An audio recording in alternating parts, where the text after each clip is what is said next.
Sir ఇప్పటికీ కొన్ని నెలలు గడుస్తుంది, కరోనా ప్రభావం విస్తరిస్తుంది, ప్రజలు చాలామంది చనిపోతున్నారు. అయినా ప్రభుత్వం, కేంద్ర రాష్ట్ర ప్రభుత్వాల స్పందన ఆ దశలో లేదనిపిస్తుంది. ఈ విషయంలో కేంద్ర రాష్ట్ర ప్రభుత్వాలు మొత్తం కూడా వైఫల్యం చెందనిపిస్తుంది. ప్రతి మనిషికి ఇప్పటికి కూడా కరోనా టెస్టులు చేయించలేని పరిస్థితులు ఉన్నాయి. మరి దీనిపై మీ స్పందన ఏంటి? హిందీలో సామెత ఉంది, సోనా ఘస్కే దేకో దోస్తీ కరికే దేకో అని. అంటే సోనా ఘస్కే దేకో అంటే బంగారం విలువ తెలవాలంటే దాన్ని ఇట్లా రుద్దితే కానీ అది బంగారమా ఇత్తడా పుత్తడా తెలిసిపోద్ది. ఓకే, ప్రభుత్వం కూడా కష్టకాలంలో అది పనికొచ్చేదా పనికిరాందో తెలిసిపోద్ది. ఇప్పుడు ప్రభుత్వం తెలిపోయింది, ప్రభుత్వం తెలిపోయింది. ప్రభుత్వాలు దేని పనికిరావని తెలిపోయింది. చాలా స్పష్టంగా చెబుతున్నా సార్, ప్రజల్ని కొట్టి లాక్డౌన్ పెట్టిన ప్రభుత్వం ఓకే ప్రజలకి మందు తయారు చేయటంలో విఫలమైంది, తయారుగా ఉన్న మందుల్ని ఐడెంటిఫై చేయటంలో విఫలమైంది, మందుల్ని అందించడంలో విఫలమైంది, వైద్య విధానం స్పష్టం చేయటంలో విఫలమైంది, ఆర్థిక పరంగా ప్రజల రవాణాని ఏర్పాటు చేయడంలో విఫలమైంది. ఎక్కడా ప్రభుత్వం సఫలమైనది ఒక్క దాఖలా లేదు, ఏ ప్రభుత్వం అయినా. ఎప్పుడైతే ప్రభుత్వం విఫలమైపోయిందో దీన్ని బట్టి మనకు అర్థమయ్యేది ఏమిటంటే, రాజ్యాంగ సవరణ, లోకల్ బాడీస్ ఎంపవర్మెంట్ అనే అంశం మీద రాజ్యాంగ సవరణ రాజీవ్ గాంధీ గారు ప్రధానమంత్రిగా ఉన్నప్పుడు చేశారు. కాన్స్టిట్యూషనల్ అమెండ్మెంట్ యాక్ట్ 172, 173 అనుకుంటా. నంబర్ ఏదేమైనప్పటికీ పంచాయతీరాజు, లోకల్ మున్సిపాలిటీకి అధికారాలు కేటాయించాలి అని చెప్పి రాజ్యాంగ సవరణ చేయడం జరిగింది. బహుశా అది జరిగి ఇప్పటికీ 15 ఏళ్ల పైన అవుతుంది. ఓకే, 85 అంటే 85, 86 అంటే 95కి 10 ఏళ్ళు, 2005కి 20 ఏళ్ళు, 25 ఏళ్ళు అవుతుంది. 25 ఏళ్లలో స్థానిక సంస్థలకి ఎలాంటి హక్కులు వెసులుబాట్లు కల్పించాల. ఎక్కడన్నా ఎవడన్నా గోల్ చేస్తే కాసిస్తున్నారు అని హరిస్తున్నారు. ఇవాళ ప్రజలు, స్థానిక సంస్థలు తిరగబడాల్సిన పరిస్థితి. ఎందుకనంటే కొన్ని అంశాలు స్థానిక సంస్థల చేతుల్లోకి వెళ్లాల్సిందే. నాకు మంచినీళ్ళు ఇవ్వటానికి ప్రభుత్వం పనికిరానప్పుడు, నేను మంచినీళ్ళు కొనుక్కొని తాగుతున్నప్పుడు, విద్యుత్తు బిల్లు, నా ఇంటికి కావాల్సిన విద్యుత్తు ప్రభుత్వం ఇవ్వలేనప్పుడు, దానికి నేను అధిక ధర పెట్టి కొనుక్కుంటున్నప్పుడు, ఇన్వర్టర్లు పెట్టుకున్నప్పుడు, ఇన్వర్టర్ పెట్టినప్పుడు ఏమవుతుందంటే నేను విద్యుత్తుని వాడుతున్నాను, సేవ్ చేస్తున్నాను, బ్యాటరీ ఖర్చు అవుతుంది, డీజిల్ ఖర్చు అవుతుంది. అంటే నా అవసరానికి విద్యుత్తు నేనే ఉత్పత్తి చేసుకుంటున్నాను, మంచినీళ్ళు నేను కొనుక్కొని తాగుతున్నా. రోడ్డు వేసే విషయంలో నేను టోల్ కడితే కానీ రోడ్డు వేయటం. అంటే నేను వెహికల్ కొన్నప్పుడు ఎట్లాగో రోడ్ ట్యాక్స్ కడతాను, అది చాలట్లేదు, మళ్ళీ టోల్ కట్టాలి ప్రతి రోడ్డుకి. అంటే రోడ్డు నేనే వేసుకుంటున్నాను. మరి ప్రభుత్వం దీనికి ఇక విద్య, నా పిల్లలు చదువుకోవాలి అంటే గవర్నమెంట్ స్కూళ్ళు పనికిరావు, ప్రైవేట్ స్కూళ్ళకి నేనే కట్టుకుని ఫీజు నేనే పరీక్షలు రాయించుకుంటున్నాను. నాకు ఒంట్లో బాగోనప్పుడు నేనే ఇన్సూరెన్స్ కట్టుకుని ప్రైవేట్ హాస్పిటల్కి వెళ్ళి చూసుకుంటున్నాను. ఇక ఆఖరికి మిగిలింది లా అండ్ ఆర్డర్. ప్రభుత్వం అనేది ఉనికి కనపడేది ఏంటంటే law and order, revenue department. నా దగ్గర ట్యాక్స్ కలెక్షన్కి వస్తారే తప్ప రెవెన్యూ డిపార్ట్మెంట్ కానీ మరొకటి కానీ లంచాలు ఉన్నాయని వాళ్ళు పెడుతున్న బాధలు తట్టుకోలేక ఒక ఎంఆర్ఓ మీద పెట్రోల్ పోసి తగలబెట్టిన సంఘటనలు మనకు తెలుసు. రోజు చూస్తున్నాం ఏసీబీ చేతుల్లో. నిన్న సిఐ గారు దొరికారట, కొన్ని కోట్ల రూపాయల ఆస్తులతో సిఐ గారు దొరికారు. సిఐలు 100 కోట్లు, తహసీల్దార్లు 100 కోట్లు సంపాదించుకున్న తర్వాత ఇది ఎవరి సొమ్ము? ప్రజల సొమ్ము. సో నా సొమ్ముతో కోట్ల రూపాయలు సంపాదించే అధికారులు నాకు అవసరమా? వీళ్ళ నియంత్రించే అధికారం నాకు లేనప్పుడు నాకు వీళ్ళతో పని ఏంటి? చాలా స్పష్టంగా మాట్లాడాల్సిన అంశాలు ఇవి. ఇవాళ కావాల్సింది ఏమిటంటే భారతదేశంలో విద్య, వైద్య, నీరు, వెలుతురు, స్థానిక రోడ్లు, అన్ని కార్యక్రమాలు స్థానిక సంస్థలకు ఇచ్చేస్తే including law and order. Yeah. అమెరికాలో లా అండ్ ఆర్డర్ కూడా డీసెంట్రలైజ్డ్ ఉంటుంది. ఓకే. మేయర్ కంట్రోల్లో పోలీస్ కమిషనర్ ఉంటాడు, గవర్నర్ కంట్రోల్లో ఉండడు. ఓకే. కాబట్టే ఒక మినియాపోలిస్ పోలీస్ కమిషనర్ అనుకుంటా చాలా సీరియస్గా చెప్పాడు ప్రెసిడెంట్ ట్రంప్కి, ఎక్కువ మాట్లాడమాకు నువ్వు అని. మా పని మేము చేస్తున్నాం, నువ్వు ఎక్కువ మాట్లాడమాకు అన్నాడు. ఎందుకని ఎప్పుడైతే జీతభత్యాలు ప్రభుత్వం దగ్గర నుంచి తగ్గిపోతాయో ఆ వ్యవస్థ బతుకుతుంది. లేకపోతే వ్యవస్థ జీతభత్యాల చేతుల్లోకి వెళ్ళిపోయి పాలకులు చేసే వెర్రి వేషాలకి వీళ్ళు వెంగళప్పలయ్యి వాడు వేసే డ్యాన్స్ పిలిచి అప్పట్లు కొట్టి దరిద్రం అయిపోయింది వ్యవస్థ. ఆ వ్యవస్థ జరగకూడదు అని అంటే స్థానిక సంస్థ చేతుల్లోకి వెళ్ళిపోతే సిఐ జీతం కావాలంటే గ్రామ పంచాయతీలు నలుగురు మండల వ్యవస్థ వాళ్ళు తీర్మానం చేసి జీతం ఇవ్వాలి. మన డబ్బులే కదా. మనం కట్టే జిఎస్టీలో సగం స్థానిక సంస్థలకు ఇచ్చామనండి, గ్రామ పంచాయతీలకి సగం ఇచ్చామనండి, మున్సిపాలిటీకి ఇచ్చామనండి, దేశం దెబ్బకు బాగుపడింది. రాష్ట్ర ప్రభుత్వం కేంద్ర ప్రభుత్వం వాళ్ళ విఫలమైపోయిన ప్రభుత్వాలకు అక్కర్లేదు. ఏమండి, విఫలమైపోయిన ప్రభుత్వాలకి డబ్బు అక్కర్లేదు. వాళ్ళకి డబ్బులు ఇస్తే ఏమవుతుందంటే తహసీల్దార్ల దగ్గర 40 కోట్లు, పోలీసుల దగ్గర 40 కోట్లు వెళ్తాయి. స్థానిక సంస్థల చేతుల్లో ఉందనుకోండి, సర్పంచ్ గనక లంచం తిని మేడ కడితే ఆడ ఊళ్ళోనే కడతాడు. ఆడు కట్టింది ఊళ్ళో వాళ్ళకి తెలుస్తుంది. తెలిస్తే తోలు ఊళ్ళో వాళ్ళు తీస్తారు. జరిగితే 2-3 హత్యలు జరుగుతాయేమో, మూకుమ్మడి హత్యలు. మూకుమ్మడిగా పాపం అమాయకుల్ని మీరు చంపారు. ఇవాళ వరకు చాలా మంది అమాయకుల్ని చంపారు. ఏది బీఫ్ తింటున్నాడు, బీఫ్ పట్టుపోతున్నాడు, లంచం తిన్నాడని చంపండి సార్, తప్పేమిటి? భారతదేశ వ్యవస్థ బాగుపడుతుంది, మానవ సంబంధాలు మెరుగవుతాయి, కుటుంబాలు నిలబడతాయి. ఈ ఆశబోత్తనం, ఈ అధిక ధనం, ఈ అడ్డగోలుగా సంపాదించవచ్చు అనే అవగాహన పోతుంది. రాష్ట్ర కేంద్ర ప్రభుత్వాల చేతుల్లో ఇంత బడ్జెట్లు అక్కర్లేదు, ఇంత డబ్బులు అక్కర్లేదు. ఎందుకంటే ఇవన్నీ పెట్టుకుని వాళ్ళు చేసింది ఏమీ లేదనేది అర్థమైపోయింది. ఏమంటారు? కరెక్ట్. పని చేయని మోటార్ సైకిల్కి పెట్రోల్ ఎందుకండి కదా, దండకు కదా. పెట్రోల్ పోసి బండి తోసుకుంటూ తిరుగుతావా? ప్రభుత్వాలు, కేంద్ర ప్రభుత్వం, రాష్ట్ర ప్రభుత్వం అంతే. లారీలో డీజిల్ కొట్టించి తోస్తున్నావు, అది నడవదు. ఆ పరిస్థితిలో ప్రజలు ఉన్నారు. దానికన్నా బెటర్ అధికార వికేంద్రీకరణ జరగాల, బడ్జెట్ వికేంద్రీకరణ జరగాల, స్థానిక సంస్థల చేతుల్లో అన్ని ఏర్పాట్లు జరగాల. సో దట్ ప్రజలకి జవాబుదారీగా ఉంటాడు. లేకపోతే మనం కడుతున్నాం ట్యాక్సు, ఎవరికి కడుతున్నామో మనకు తెలియదు, వాడు ఎక్కడ ఉంటాడో తెలియదు. వాడు 6 నెలలకోసారి 3 నెలలకోసారి టీవీలో కనపడి మనకు ఒక గీతోపదేశం చేసి వెళ్ళిపోతాడు, ఎవడో ఒకరిని తిట్టి వెళ్ళిపోతాడు. తిట్టడానికి ఇవ్వట్లేదు సార్ ఉద్యోగాలు, తిట్టడానికి ఇస్తున్నాం ఉద్యోగాలు. ముఖ్యమంత్రులు కానీ, ప్రధానమంత్రులు కానీ, కేంద్ర మంత్రులు కానీ, రాష్ట్ర మంత్రులు కానీ ప్రతిపక్షాన్ని తిట్టారనుకోండి, తిట్టుకి ₹1,00,00,000 చొప్పున వసూలు చేయాలి. అంటే నువ్వు పని చేయకుండా ఉల్టా తిడుతున్నావా? అంతే కదా. నీకు ఉద్యోగం ఇచ్చింది పని చేయడానికి, ఖచ్చితంగా ఉద్యోగమే. ఎందుకని నువ్వు జీతం తీసుకుంటున్నావు, జీతం తీసుకుని ఉద్యోగం చేస్తున్నావు. కానీ ప్రజల నుంచి ఎన్నుకోబడ్డావు కాబట్టి నిన్ను గౌరవనీయులు అంటారు. గౌరవ ముఖ్యమంత్రి, గౌరవ ప్రధానమంత్రి, గౌరవ మంత్రి అంటాం. ఎందుకని గౌరవం కూడా ఇస్తున్నాం జీతంతో పాటు. జీతంతో పాటు గౌరవం కూడా ఇస్తున్నాం. ఈ జీతం మన ట్యాక్స్ డబ్బుల నుంచి ఇచ్చినాయి. తిట్టడానికైతే జీతాలు ఇవ్వంగా, ఏమండి? ఇవ్వం కదా. వీళ్ళందరూ తిట్టే కార్యక్రమంలో ఉన్నారు ఒకళ్ళొకళ్ళు. ఈ డ్రామాలో వద్దు, మీకు చేత వద్ది, చేత కాదు. మన ఇంట్లో డ్రైవర్ ఉంటాడు, కార్ డ్రైవర్ పెట్టుకుంటాం.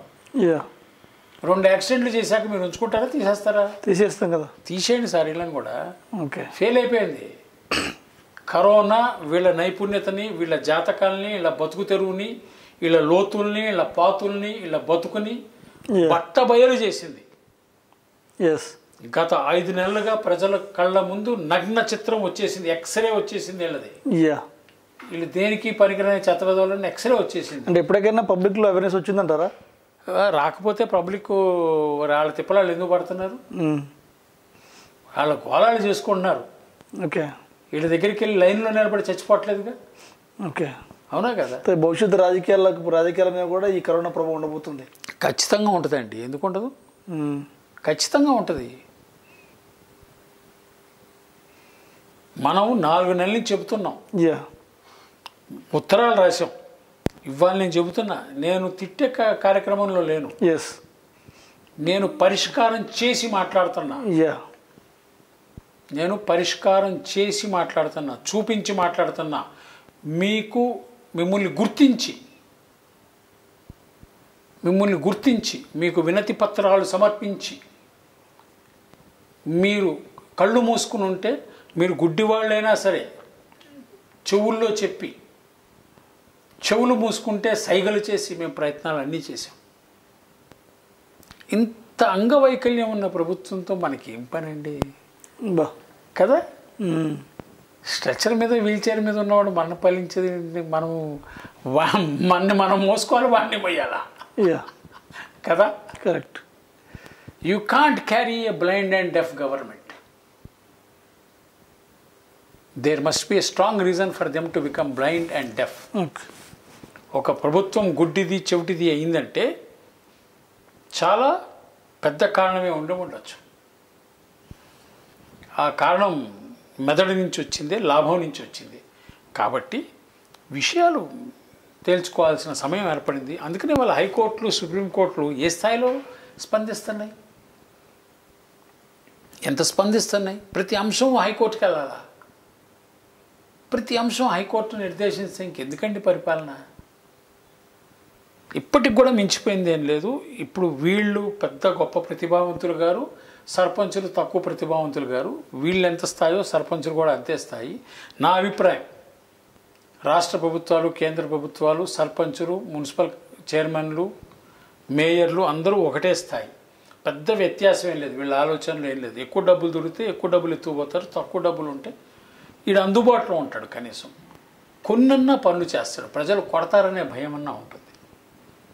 లేకపోతే ఏమవుద్దనంటే, ప్రజలకు అందుబాటులో లేని పాలకులు ఉంటే ఇబ్బంది. అందుబాటులో ఉండాలా, అందుబాటులో ఉన్నవాడి దగ్గరే బడ్జెట్ ఉండాలా, వాడికి అన్ని పనులు బాధ్యతలు ఉండాలి. బాధ్యతలు, డబ్బులు మనకు అందుబాటులో ఉన్నవాడి దగ్గర ఉందనుకోండి, జాగ్రత్తగా పనిచేస్తాడు సార్, జాగ్రత్తగా పనిచేస్తాడు. అందుబాటులో లేని వాడి దగ్గర డబ్బులు ఉంటే వాడు ఎప్పుడో టీవీలో వచ్చి వాడు ఇప్పుడు ఎన్నో ఎంటర్టైన్మెంట్ ప్రోగ్రాంలు ఇది ఒక ఎంటర్టైన్మెంట్ ప్రోగ్రామ్ అయింది. అవునా కదా? ప్రభుత్వం కూడా కొద్దిగా రెస్పాన్సిబిలిటీ తీసుకోవాలి కదా. ప్రభుత్వాల పరిస్థితి ఏం మాట్లాడలేమండి సార్. ఎందుకని మాట్లాడలేమంటే, మా చిన్నప్పుడు విన్నాం, ఒక రైల్వే యాక్సిడెంట్ జరిగితే లాల్ బహదూర్ శాస్త్రి గారు రైల్వే మంత్రి పదవిగా రాజీనామా చేశారు. ఈ మధ్య మనం ముఖ్యమంత్రుల్ని, ప్రధానమంత్రులు అందరినీ చూస్తున్నాం. ఎవరిని దుమ్మెత్తి పోసుకుంటున్నారో, ఏం తిడుతున్నారో, ఏం చేస్తున్నారో, ఏమి లూటీలు జరుగుతున్నాయో దానికి ఎవడు సిగ్గుపడట్లేదు. ఇప్పుడు ఎప్పుడైతే మనకి ఆదర్శవంతమైన నాయకత్వం లోపిస్తుందో ఇక పాలకుల వైపు, ప్రభుత్వం వైపు చూడటమే అవివేకం. చూడకూడదు. అందుకనే మనం అప్పీలు సమాజానికే చేయాలి. ఇక్కడ ఇవాల్టి పరిస్థితుల్లో మధ్యతరగతి పాత్ర చాలా పెద్దది. ఈ గాంధీ హాస్పిటల్ కేసులన్నీ కూడా మధ్యతరగతివి, పేద వర్గానివి కావు. పేదవాళ్ళు బహుశా గాంధీ దాకా కూడా రాకుండా దారిలోనే చనిపోతూ ఉండొచ్చు. మనం మొన్నో పేపర్లో వార్త వచ్చింది, ఒక వ్యక్తి బస్సులో ప్రయాణం చేస్తూ చనిపోతే బస్సు ఆపి దింపేశారని. అంటే పేదవర్గం చనిపోవటం, వాళ్ళ అనాథ శవాలుగా మారటం అనేది మనం పెద్దగా వినం. ఎందుకని వినమంటే, పేద వర్గాల్లో చనిపోయినా వాళ్ళు తీసుకుపోయి వాళ్ళ దగ్గర ఉన్నది లెక్కల్లో కూడా రాదు, పేపర్లో కూడా రాదు, టీవీలో కూడా రాదు. మనం వాస్తవం మాట్లాడు. కరెక్ట్. గాంధీ హాస్పిటల్ లాంటి ఇన్సిడెంట్లన్నీ మధ్యతరగతికి చెందినవి. మధ్యతరగతి గనక ఇలాంటి భయభ్రాంతులకు గురయ్యి మనుషుల్ని తమ సమాజంలో తమకు తాము వెలివేసుకుని ఈ పరిస్థితుల్లోకి నెట్టివేయబడితే మధ్యతరగతిని ఆదర్శంగా తీసుకునే పేదవర్గం మీద దీని ఇంపాక్ట్ ఉంటే ఓకే పేదవర్గం కనుక భౌతికమే జీవితం భావవాదాన్ని మర్చిపోయి మానవత్వం మానవ సంబంధాన్ని మర్చిపోతే ఈ మధ్యతరగతి మిగలదు, ధనిక వర్గం మిగలదు. ధనిక వర్గము మధ్యతరగతి బతకాలి అని అంటే వాళ్ళు ఆదర్శంగా నిలబడాల్సిన అవసరం ఇది. ఎందుకంటే పేదవాడు తిరగబడితే వాడి దగ్గర పోయేదేమీ లేదు. వీళ్ళు నా ఇల్లు, నా పిల్లలు, నా భార్య, నా ఆస్తి వీడిది ఏం పోయినా కూడా నష్టమే. వీడు చాలామంది నాకు తెలిసిన వాళ్ళు ఉన్నారు. సహచరుల కన్నా సహధర్మచారుల కన్నా కార్లను ప్రేమించేవాడు. ఆడి కారు ఎవరన్నా బద్దలు కొట్టినా ఎత్తుకెళ్ళిపోయినాడు, ఏమైపోతాడు. అంటే వస్తువుల పట్ల అంత వ్యామోహం పెరిగిపోయి ఉన్న మధ్యతరగతి ఏమవుద్ది ఆ మధ్యతరగతి. అందుకని వాళ్ళని వాళ్ళు కాపాడుకోవాలంటే వాళ్ళు భౌతికవాదం నుంచి భావవాదం వైపుకి రావాలి. మానవ సంబంధాలు తమ పెద్దవాళ్ళ పట్ల మంచి మర్యాద పద్ధతి అలవర్చుకోవాలి. అవకాశం దొరికింది కదా వదిలేద్దాం తల్లిదండ్రుల్ని అనే ధోరణిలోకి ఏదైతే వెళుతున్నారో చాలా ప్రమాదకరమైన ధోరణి. రేపు పొద్దున కుక్కల కన్నా హీనమవుద్ది వీళ్ళ బతుకు. తల్లిదండ్రులు వాళ్ళ పశువులు అనుకుంటున్నారు కానీ రేపు పొద్దున వీళ్ళ బతుకులు కుక్కల కన్నా ఘోరం అవుద్ది. అది వీళ్ళు అర్థం చేసుకోవట్లా. ఎందుకంటే వీళ్ళ కుటుంబాన్నే కాదు వీళ్ళ సమాజాన్ని కూడా చెడగొడుతున్నారు. కరెక్ట్. మీకు ఇక్కడ ఒక అంశం చెప్పాలి, ఇంటర్వ్యూలో భాగమో కాదో తెలియదు కానీ ప్లీజ్. ఈ ప్రపంచంలో భౌతికవాదం అనే అంశాన్ని బాగా ప్రచారంలోకి తెచ్చిన వాళ్ళు హెగెల్, అంటే వర్తమాన కాలంలో కార్ల్ మార్క్స్. కార్ల్ మార్క్స్ భౌతికవాదం భావవాదం అనే అంశం మీద చర్చ జరిగినప్పుడు ఈ మెకానికల్ మెటీరియలిజంని తను వ్యతిరేకిస్తున్నట్టుగా ప్రకటించాడు. ఆదర్శమైన భావాలు లేని భౌతికవాదం వ్యర్థము నిరర్ధకము అని చెప్పాడు. అంతకన్నా స్పష్టత ఇంకెందులోనూ ఉండదు. ఫుల్ క్లారిటీ అంతకన్నా స్పష్టత ఎక్కడ ఉండదు. నేను ఎందుకని ఈ వ్యత్యాసాన్ని చెప్తున్నానంటే మన పరిస్థితి ఎలా ఉందంటే మన మధ్యతరగతి మనం పొద్దున్న లేసి దేవుడికి దండం పెడతాం.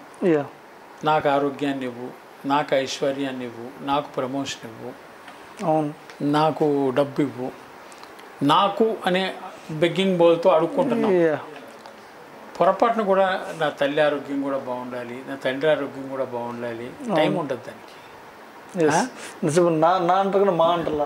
గుళ్ళోకి వెళ్తారు. గుళ్ళోకి వెళ్ళిన తర్వాత తన పేరు, తన భార్య పేరు, తన పిల్లల పేరు తప్ప తన తల్లిదండ్రులు అనేవాళ్ళు కూడా ఉన్నారు. వాళ్ళ మూలంగా తను పుట్టాడు, వాళ్ళ పేరు చెప్పాలి అనే ఆలోచన ఉండదు. ఎందుకని చెప్తున్నానంటే ఇది భౌతికవాదం. లాస్ట్ టైం ఇంటర్వ్యూలో కూడా చెప్పాను నేను. పశువులు పక్షులు ఇవన్నీ తమ పిల్లల్ని తాము పోషిస్తాయి బాధ్యతగా, ఏదో ఆశించి కాదు. ఇవాళ వీళ్ళు తమ తల్లిదండ్రుల పట్ల చేసే ప్రవర్తన వీళ్ళ పిల్లలకి ఆదర్శం కదా. ఆదర్శమే కదా. ఆదర్శమైనప్పుడు వీళ్ళకి కనీసం ఓల్డేజ్ హోమ్లు ఉన్నాయి, వాళ్ళకి అవి కూడా ఉండకపోవచ్చు. ఎందుకంటే అందరూ ఓల్డేజ్ హోమ్కి వెళ్దామంటే అన్ని హోమ్లు అన్ని రూమ్లు ఉండొద్దు, అది కూడా ఉండకపోవచ్చు. ఎందుకంటే ఇది ప్రమాదకరమైన సంకేతము. దీంట్లో నేను ప్రభుత్వం వైపున చూడని కూడా చూడొద్దు అంటున్నాను. ఎందుకని అన్నానంటే ఆదర్శవంతమైన వాడు నాయకత్వం వహిస్తే అతని వైపున మనం చూసి నేర్చుకోవచ్చు. మన నాయకులు భాష, నడవడిక, వాళ్ళ మీద వస్తున్న పుకార్లు ఇవన్నీ చూశాక వీళ్ళు సమాజానికి ఆదర్శవంతులు అవుతారా? వీళ్ళని ఆదర్శంగా తీసుకోవచ్చా? వాళ్ళ వైపు ఏం ఆశించి చూడవచ్చు? ఇది ప్రశ్నలే. ఈ ప్రశ్నలకి జవాబులు లేవు. ఈ జవాబులు మనమే వెతుక్కోవాలి. ఇప్పుడు సమయం ఏమిటంటే మధ్యతరగతి చాలా పెద్ద పాత్ర పోషించాలి. మధ్యతరగతి ఈ రోగంతో పోరాటం చేయాలి. సమాజంలో తమ వంతు కర్తవ్యాన్ని నిలబెట్టుకోవాలి, ఓకే. తమ కుటుంబ సభ్యుల్ని తమ వాళ్ళని తను కాపాడుకోవాలి, ఒక మంచి సమాజాన్ని కంటిన్యూయేషన్ చేయగలగాలి. యా. చేయకపోతే పతనావస్థ చాలా భీకరంగా ఉంటుంది. Hi, Mona here. Please subscribe to Kakatiya TV channel. Thank you. Hi, this is Sunny. Please subscribe to Kakatiya TV channel. Hi అండి, this is Rohit, director. Please subscribe to Kakatiya TV channel. Hi అండి, నా పేరు శ్రీరామ్ రెడ్డి. ఈ మూవీలో విలన్గా చేస్తున్నాను. Please subscribe to Kakatiya TV. Hi, my name is Monica. Please subscribe to Kakatiya TV channel. నేను మీ anchor Mounika. మీకు లేటెస్ట్ అప్డేట్స్ కావాలనుకున్నట్లయితే కాకతీయ టీవీ ఛానల్ను సబ్స్క్రైబ్ చేసుకోండి. అలాగే మంచి మంచి కామెంట్స్ పెట్టండి. పక్కనున్న బెల్ సింబల్ నొక్కండి. నా పేరు జోసెఫ్ అండి. Please subscribe to Kakatiya TV. Hi అండి, నేను మీ Naveen Raj. Please subscribe Kakatiya TV channel. Hi, this is Raghav Raju. Please subscribe to Kakatiya TV channel. This is Sampath Kumar. Please subscribe to Kakatiya TV channel. Hi, I am Satish. Please subscribe to Kakatiya TV.